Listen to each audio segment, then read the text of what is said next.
Generators. जिस तरह पुरानी पिछली एग्जाम्पल में हमने एक इंट की लिस्ट सीरीज में यानी स्ट्रीम की सूरत में स्ट्रीम्स आइट्रेबल्स के थ्रू जनरेट की, यही काम हम बहुत आसानी से जनरेटर्स फंक्शन के साथ भी कर सकते हैं।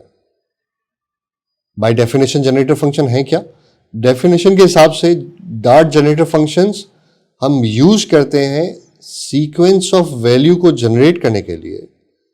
वो वैल्यूज जनरेट होती हैं on demand lazily. On demand lazily का मुराद क्या है कि जब उनकी ज़रूरत पड़ती है उसी वक्त वो जनरेट होते हैं और उससे पहले वो जनरेट नहीं होती। ये जनरेशन एसिंक्रोनस तरीके से भी हो सकती है और सिंक्रोनस तरीके से भी हो सकती है। एसिंक्रोनस और सिंक्रोनस का फ़र्क हम बहुत अच्छे तरीके से जानते हैं कि एसिंक्रोनस काम जब भी होता है वो हम आगे बढ़ जाते हैं हमारे कोड में और हमारा कोड एसिंक्रोनस कोड इंतज़ार करता है कि जैसे रिजल्ट तैयार होगा हमें वो हमारा डॉट देन या अगर हमने अवेट यूज़ किया है तो फिर वो इंतज़ार करेगा और कोड कंप्लीट होने के बाद आगे बढ़ेगा। और सिंक्रोनस कोड क्या होता है कि synchronous code line by line एक पहली लाइन की एग्जीक्यूशन ख़त्म होने के बाद ही दूसरी लाइन शुरू करेगा। जब हम जनरेटर फंक्शन के साथ एसिंक्रोनस जनरेशन करते हैं तो वो हमें रिटर्न करता है स्ट्रीम ऑब्जेक्ट। जैसा कि हमने पिछली एग्जांपल में फ्रॉम आइट्रेबल्स फंक्शन के थ्रू स्ट्रीम जनरेट कराया, बिल्कुल उसी तरीके से हम स्ट्रीम ऑब्जेक्ट रिसीव करते हैं। बट जब हम सिंक्रोनस तरीके से सिंक जनरेशन करते हैं, सिंक्रोनस तरीके से जनरेशन फंक्शन यूज करते हैं तो हमें एक आइटरेबल ऑब्जेक्ट रिटर्न होता है जिससे हम डॉट टू लिस्ट लगा के लिस्ट में कन्वर्ट कर सकते हैं। बट वो आइटरेबल ऑब्जेक्ट जनरेट हमेशा प्रोसेस तो कंप्लीट हो जाता है बट वैल्यू उस वक्त रिटर्न होती है जब हम उसे कहते हैं कि टू लिस्ट लगा के हमें वैल्यूज रिटर्न करें या फॉर लूप लगा के हमें वैल्यूज रिटर्न करें। आइए इसे थोड़ा सा समझते हैं कि ये कॉम्प्लेक्स सी चीज़ है क्या और जनरेटर किस तरह डिफरेंट है नॉर्मल स्ट्रीम आइटरेबल से। एक फंक्शन बनाते हैं जो आइटरेबल्स रिटर्न करेगा इंट का। मैं इस वक्त सिंक्रोनस तरीके से जनरेशन करना चाह रहा हूं। अब इसे देखते हैं, चूंकि सिंक्रोनस में हमने देखा था कि वो हमें आइटरेबल्स रिटर्न करेगा तो हमने एक फंक्शन बना दिया जिसकी रिटर्न टाइप होगी आइटरेबल्स इंट। यानी जो भी ये चीज़ रिटर्न करेगा अगर मैं उस पर डॉट टू लिस्ट लगाऊंगा तो वो लिस्ट की सूरत में मुझे मिल जाएगी। लेट्स से मैं कहता हूं जनरेट सिंक लिस्ट। मैंने एक फर्जी नाम रख लिया, उसमें मैं इंट वैल्यू प्रोवाइड करता हूं। अब मैं एक फंक्शन बनाता हूं जिसमें मैं सिंपल सा एक फॉर लूप बनाता हूं। Int I equals to value,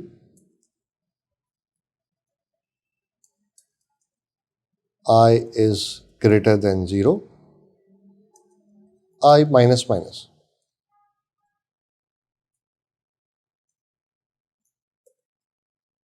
यहां पे मैं इसे अगर प्रिंट कर दूं, फॉर एग्जाम्पल मैंने एक काम क्या किया, ये फोर का लूप बनाया जो रिवर्स ऑर्डर में चलेगा। फॉर एग्जाम्पल अगर मैंने 5 वैल्यू पास की तो वो 5 से शुरू होगा और जब तक 0 से बड़ा नहीं, यानी 5 4 3 2 1, जैसे ही 1 कंप्लीट होगा और 0 पे पहुंचेगा तो ये लूप से बाहर आ जाएगा और एग्जिट हो जाएगा। और मैं चूंकि प्लस प्लस की जगह यहाँ पे माइनस माइनस कर रहा हूँ तो वो 5 4 3 2 1 में मेरी मदद करेगा। जब आप कहते हैं कि आप सिंक्रोनस तरीके से जनरेट करना चाहते हैं अपनी आइटरेबल्स को, स्ट्रीम को, तो यहाँ पे आप सिंक लिखते हैं और स्टेरिक का साइन लगाते हैं। अब इससे आप बता रहे हैं कि ये फंक्शन जो है वो जनरेटर फंक्शन है और वो सिंक्रोनस जनरेटर फंक्शन है।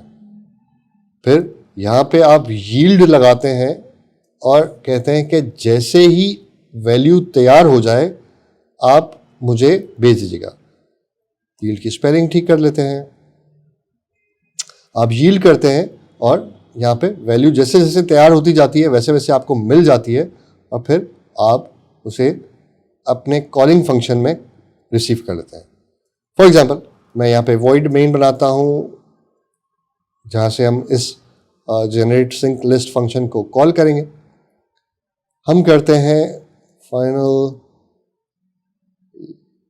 न्यू लिस्ट के नाम से एक वेरिएबल बनाते हैं टू जनरेट सिंक लिस्ट, और उसमें हम दे देते हैं 5। तो टेक्निकली हमें 5 4 3 2 1 मिलना चाहिए। अब सबसे पहले हम एज इट इज इसे प्रिंट कराते हैं और देखते हैं कि हमें मिलता क्या है। डॉट रन से मैं इसे एग्जीक्यूट करता हूं।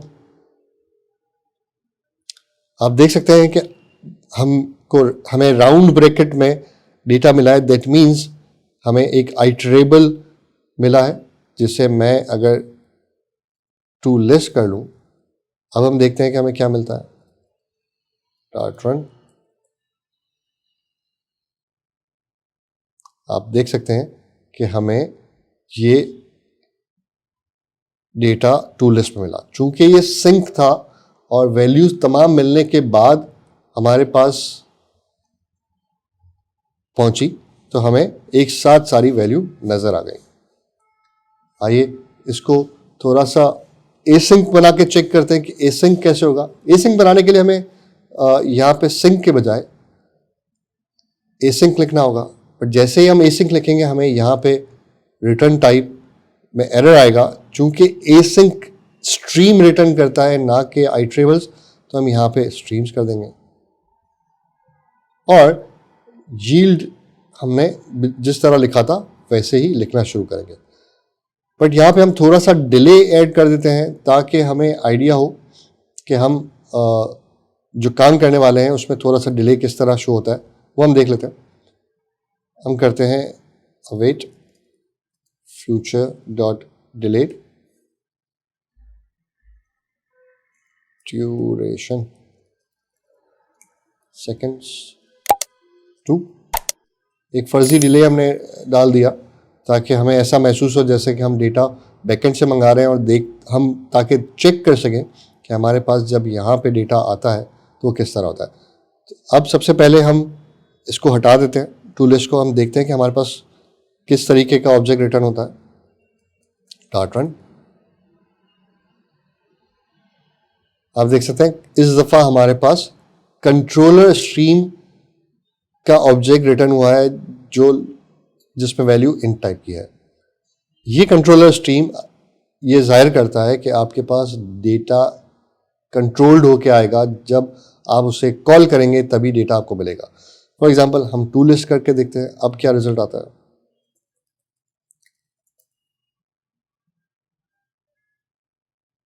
चूंकि टू लिस्ट हमेशा फ्यूचर स्ट्रीम कन्वर्ट होता है फ्यूचर में, तो आपको फ्यूचर मिला। दैट मीन्स कि अगर हम यहाँ पे अवेट लगा दें तो अब हमारे पास अवेट लगाने के लिए हमें यहाँ पे एसिंक करना होगा।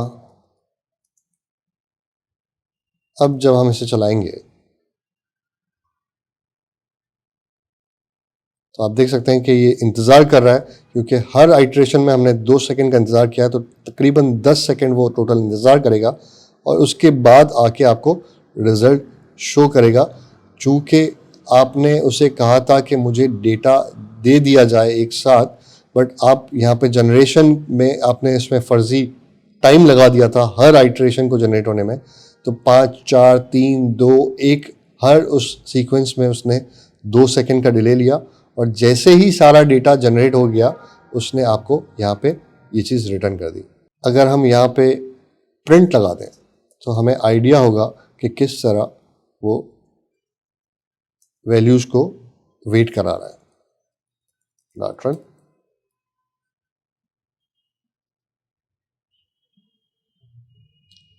पाँच 4 3 2 1। आपने देखा कि हर उस आइट्रेशन में अगर मैं इस लाइन को हटा दूं तो ज़ाहिर है बहुत फास्ट हो जाएगा, बट इस लाइन को लगाने का मकसद ये था ताकि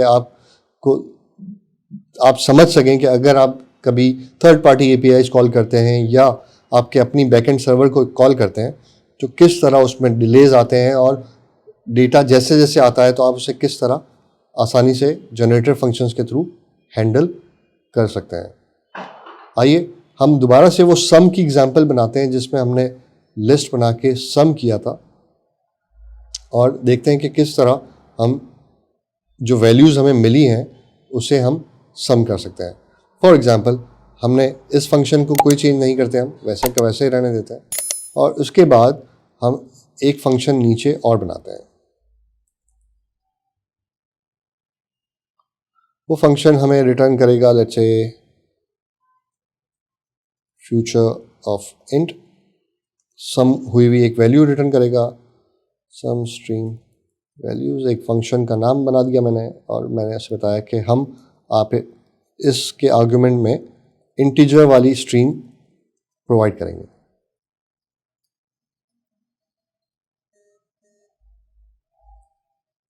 चूंकि ये एसिंक होगा फंक्शन, आई थिंक मैंने ब्रैकेट गलत लगा दिया, यहां लगाना था। Okay,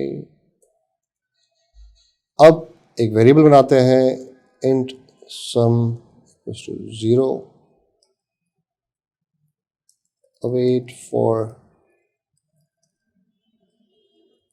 value in stream. ये वही फंक्शन है जो हमने थोड़ी देर पहले बनाया था। Await future dot delete duration seconds 2,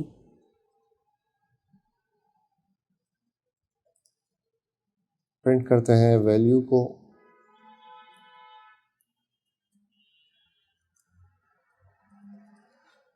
इस तरह कर लेते हैं ताकि ना पता चले कि कौन सी वैल्यू कहाँ पे है।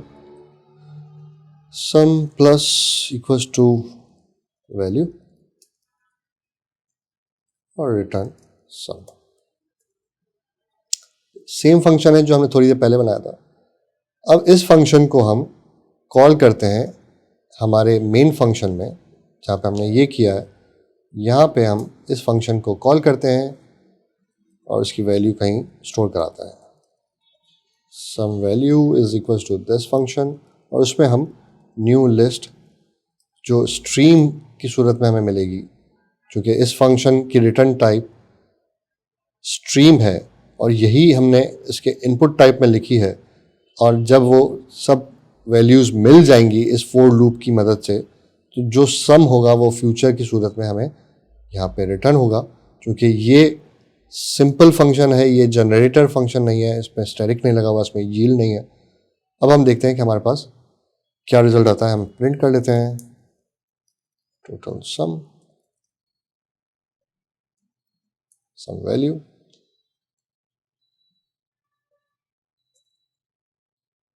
Dot run.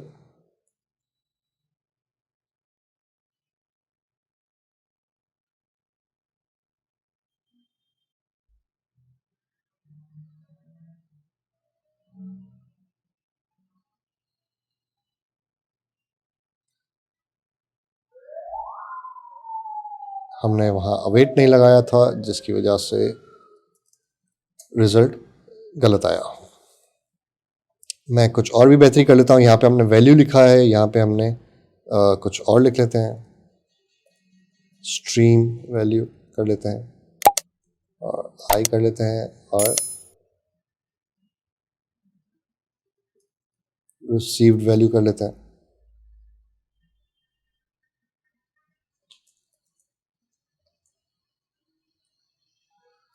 Dot run.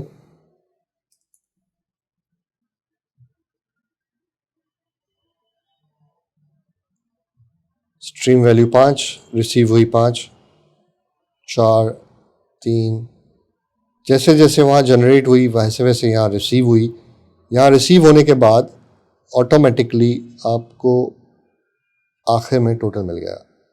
मैं दोबारा अगर एक्सप्लेन करूँ, यहाँ पे